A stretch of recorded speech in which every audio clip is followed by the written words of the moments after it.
The talk of the town.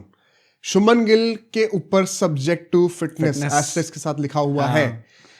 ऐसा लोग कुछ कह भी रहे हैं कि शायद वो खेलेंगे तो जरूर इस सीरीज में, लेकिन पहले एक दो मैच में ना खेलें। Definitely he'll make a comeback laterwards because he is kind of fit, he is pain free now, but just a precautionary measure might be on the भाई पहली बात तो मैं कह दूं, मैंने ये भी सुना है कि शुभमन गिल जो है काफी पुश कर रहे हैं कि उन्हें खेलना है खेलना है खेलना है। मैं कह रहा हूँ भाई मेरे भाई नहीं भाई थोड़ा करना पड़ेगा उनको भी यार। आई गेट इट बट मतलब पता है अब बात बताऊं जरा दिल की अगर सैमसन को ओपनिंग करने को मिल गया और आते उन्होंने 2 सेंचुरी पेल दी।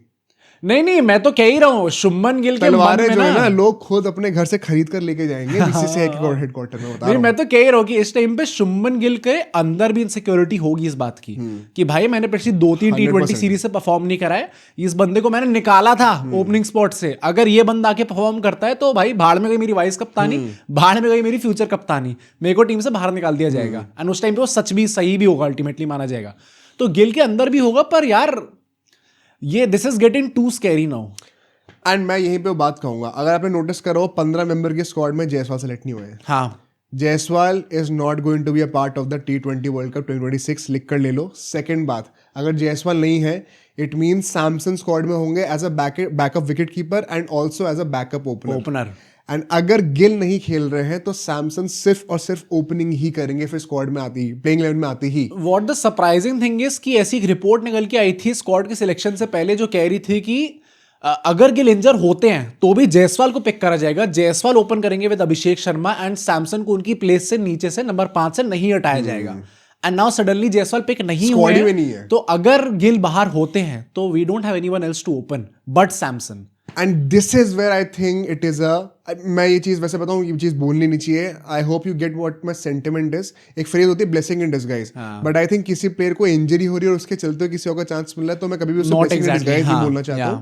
बट मतलब कुछ चीज को आप रिप्लेस कर सकते हो, किसी का घाटा किसी का भला होता है। ये तो बात मुझे लग रहा है कि इंडियन टीम का सेटअप का मैं पर्सनली मानता हूँ, आप शायद डिसएग्री करोगे, लेकिन मैं हमेशा से कहता आ रहा हूँ T20 में गिल का मेरे ख्याल से कोई चांस नहीं बनता। नहीं बैठते। टेस्ट में जरूर बनता है, ओडीआई में जरूर बनता है, लेकिन T20 में नहीं बनता। एंड इन माय ओपिनियन अगर सैमसन ओपनिंग कर रहे हैं although it is too late, but अगर वो फिर से क्लिक कर जाते हैं भाई it not only gives us an opening wicket keeper, it also helps us get a 7th bowling option in the middle order, because now हम 3 की जगह 4 ऑलराउंडर खिला सकते हैं। अगर आप कह रहे हो 4 ही क्या जरूरत है, 2024 वर्ल्ड कप में रोहित शर्मा ने दुबे को as a 7th bowling option खिलाया था, हार्डी पे बॉलिंग कराई थी। It is about the security, the intangible factor जो कि बाकी बॉलर्स को मिलती है। नहीं मैं तो स्पेशली जब हार्दिक एंड बुमराह आपको पता थोड़े से अभी इंजरी प्रोन चल रहे हैं। मैं तो वैसे भी कह रहा हूँ अगर आपको ऑलराउंडर नहीं भी खिलाना, अगर आप उस आइडियोलॉजी से नहीं आते हो तो भी अगर आप एक स्पेशलिस्ट बैटर नहीं खिला भाई एज अ बैटर देखो तो would you want Rinku Singh in your T20 team और शुभमन गिल? हैंड्स डाउन रिंकू सिंह भाई।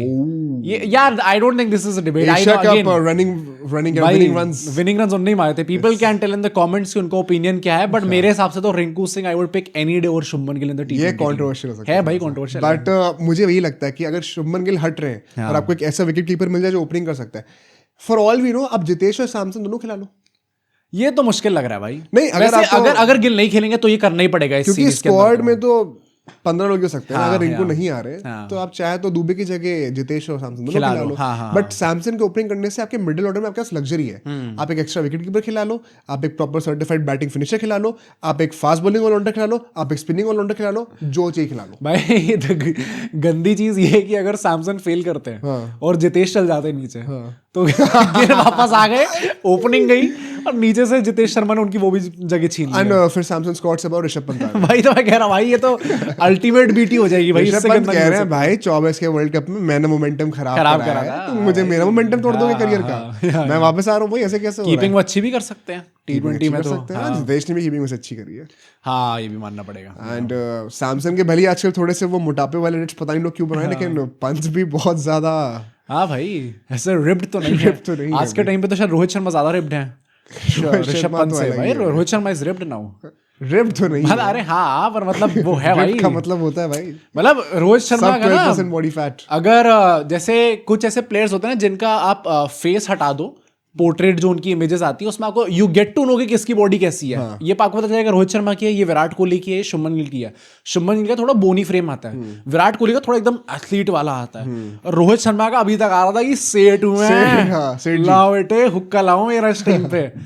और अब आप देखोगे तो आपको लगेगा अरे ये तो कोई और भी हो सकता है यार, अब पक्का नहीं लगता आपको रोहित शर्मा है। इनफैक्ट मुझे एक बहुत बड़ा डिसअपॉइंटिंग फैक्टर लगता है कि मैं देख नहीं सकता कि बंदा कौन देख रहा है। मैं Unfortunately, I will never know them by their face. But आप सब्सक्राइब कर दोगे तो एटलीस्ट मुझे पता रहेगा कि आपको देख के अच्छा लगा कुछ, तो आप सब्सक्राइब जरूर कर देना। बट इसी के चलते हुए जो लास्ट पॉइंट मैं बोलूंगा पेसर्स का, before you make the playing 11 actually, it is curtains for Siraj, Prasidh Krishna and Mohammed Shami for the T20। हाँ, सेटअप खत्म है उनका। प्रसिद्ध कृष्णा शायद वर्ल्ड कप के बाद नेक्स्ट रेस के लिए अनदर पर्पल कैप।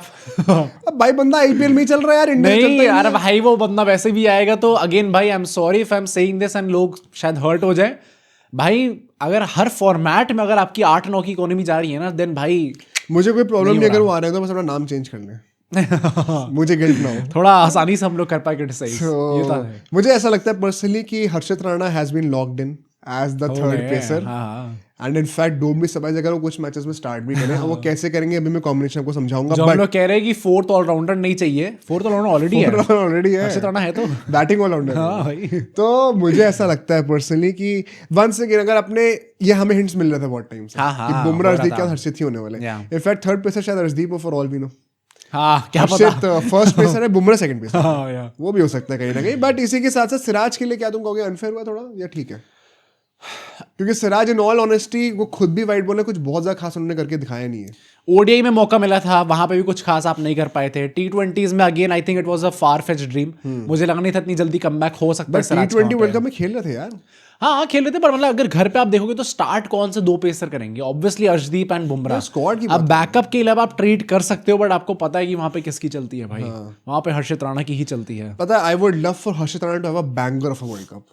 मैं पता है अंडररेटेड परफॉर्मेंस अब मैं उस फेज से निकल गया हूं जहां पे I am going to criticise this decision again and again, क्योंकि आई नो कि ये होना ही है। अब होना ही है तो I have made my peace with it and now I just want कि हर्षित राणा भाई अब पेल दे सबको जाके। भाई मुझे याद है 23 वर्ल्ड कप की जो स्क्वाड निकली थी ना, तब गावस्कर जी ने कहा था, पता नहीं किससे कहा था कि अब अगर ये स्क्वाड आ गई ना, अब हम इनको अंधों की तरह बैक करने वाले हैं। वर्ल्ड कप के बाद क्रिटिसाइज करेंगे लेकिन अभी बैक करने वाले हैं। और वो एकदम से ना मुझे फीलिंग हिट करी थी कि ओ भाई अब टाइम आ गया, things are getting serious now. तो वो मुझे हर वर्ल्ड कप से पहले आती है कुछ।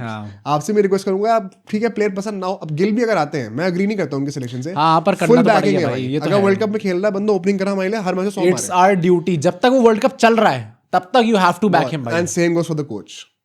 पॉजिटिविटी रखो सब, हर किसी बंदे के लिए। सितांशु कोटक की बात करूं भाई। आपको क्या लगा? जीजी की बात हो रही है जो बहुत पॉजिटिव है भाई, खुद को लेके नहीं, जीजी को लेके बहुत पॉजिटिव है। बट इसी के चलते हमारी प्लेइंग 11 क्या बन रही है? हां, इंटरेस्टिंग पार्ट, अज्यूमिंग कि शुभमन गिल खेलेंगे वर्ल्ड कप में भी, शुभमन गिल और अभिषेक शर्मा ओपनिंग करेंगे। स्काई और तिलक वर्मा नंबर 3 नंबर 4 पे होंगे। हार्दिक वापस आ रहे हैं, अभी के लिए मान लो नंबर 5 पे। ये सब फ्लूइड होने वाला है, नंबर 5 पे रख लेते हैं, वो नंबर 8 पर भी आ सकते हैं। अक्षर पटेल डेफिनेटली होंगे नंबर 6 पर। जितेश होंगे नंबर 7 पर।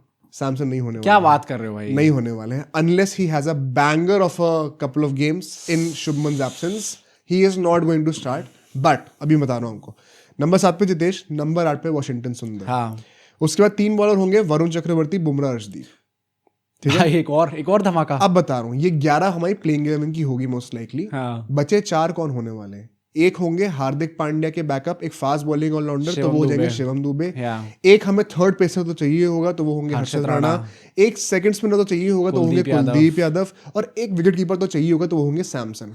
दिस मीन्स रिंकू सिंह, रियान पराग जैसे बंदों का, नीतीश कुमार रेड्डी जैसे बंदों का, इसीलिए मैं कह रहा हूं they will not be in the world cup for sure, because जो बचे हुए 4 स्पॉट है ना, उसमें से एक तो विकेट कीपर का होगा ही होगा, एक स्पिनर का होगा ही होगा, एक थर्ड पेसर का होगा ही होगा, और एक चौथा स्पॉट एक ऑलराउंडर का ही होगा, बिकॉज टीम के अंदर 3 ऑलराउंडर है, तो आपको एटलीस्ट एक ऑलराउंडर से बैकअप तो चाहिए, एंड प्रेफरेबली वो एक हार्दिक का बैकअप हो। स्पिनिंग ऑलराउंडर के नाम भी तो चल जाएगा। दिस मीन्स हमारे जो 4 स्पॉट होंगे ना सबके, वो लॉक्ड इन है अभी से। It is not going to change. And इसी के चलते प्लेइंग 11 में क्या चेंज होता है? देखो 3 पॉसिबल चेंज है। अगर पिच किसी मैच में बहुत ज्यादा स्पिनिंग मिल गई, तो आप अर्शदीप की जगह पे कुलदीप खिला दोगे। एक ही पेसर खेलेगा बुमराह विद हार्दिक पांड्या, जो हमने एशिया कप में देखा। अगर पिच बहुत ज्यादा एक्सट्रीम पेसी लग रही है, आई वोंट बी सरप्राइज अगर आप वॉशिंगटन की जगह पे हर्षित नंबर 8 पे खिला दोगे। ओह भाई, now this is where I lose it. Treating them. And अगर आपको लगता है एक डिसेंट विकेट है जहां पे बॉल बैट पे थोड़ा अच्छी तरीके से आ रही है, आपको एक एक्स्ट्रा बैटर द फर्म बनना चाहिए, तो आप दुबे को वॉशिंगटन की जगह भी खिला सकते हो। बट ये मेन नंबर 8 पर ही 3 चेंजेस होंगे। और यही हमें देखने को मिलने वाला है. Samson in any case will not start unless Jitesh को कुछ होता है. यार But बाकी 3 मेंबर्स जो है सब में 4 में से उनकी स्टार्ट करने की पॉसिबिलिटी आपको मैं समझा दी है. अगेन भाई I won't again go into crying and से कि सैमसन के साथ बहुत गंदा हुआ है. ऑब्वियसली सबको पता है बहुत गंदा हुआ है भाई. I would have loved for him to start open for us in the T20 world cup. But I hope कि ये सीरीज एकदम बैंगर जाती है सैमसन की, अगर उनको मौका मिलेगा इस सीरीज के अंदर. भाई आई वॉन्ट सैमसन एट मतलब वैसे तो वॉन्ट तो इज अ स्ट्रॉन्ग वर्ड, क्योंकि आई नो कि उस पोजीशन पे शायद जितेश बेहतर परफॉर्म कर सकते हैं उनसे. बट सैमसन के लिए यार वो लगता है, यार दिल में लगता है गंदा.